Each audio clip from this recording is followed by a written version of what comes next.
Let me introduce the current Oregon Poet Laureate, Ellen Waterston.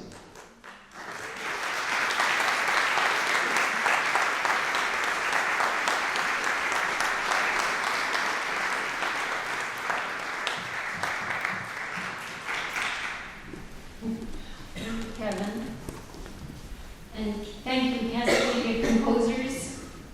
This is a very exciting evening, and what a wonderful one it promises to be, celebrating the music of words and the poetry of music.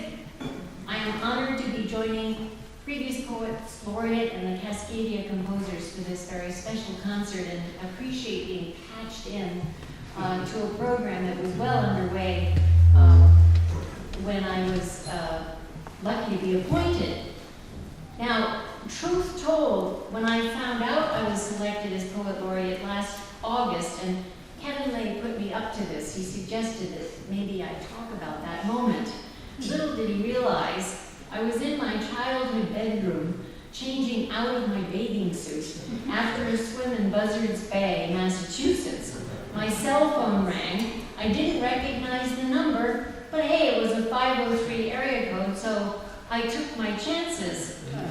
Hello, is this Ellen Waterston? We were calling it on behalf of the Governor of Oregon Cultural Trial, Oregon Humanities, honored, delighted, and appointed by the Governor 11 Poet. Though utterly overwhelmed with surprise, astonishment, and joy, I did manage to ask, is this a spam call? I was given strict instructions not to say a word to anyone in Oregon until the official announcement, but that did not stop my family from joining me in a toast of poetry over dinner that night.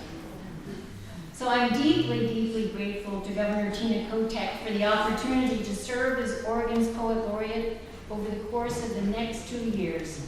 Equally grateful for the attention my appointment brings to the vibrant literary community on the east side of the Cascades.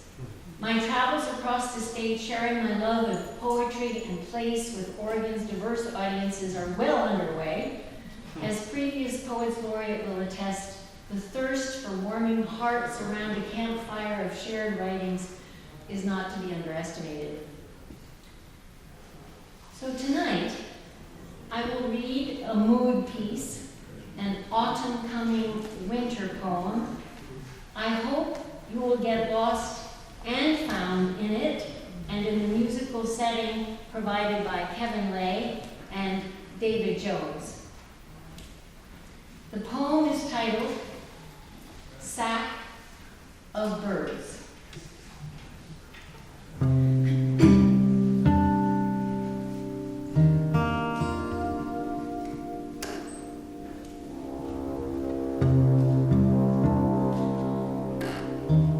They say, when lost in the woods, stay put.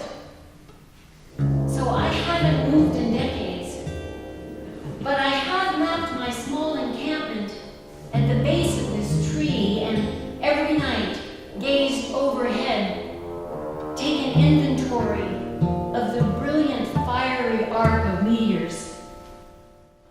As to all of these evergreens, I thought trees claimed beauty from roots and soil, but beauty like love is homeless.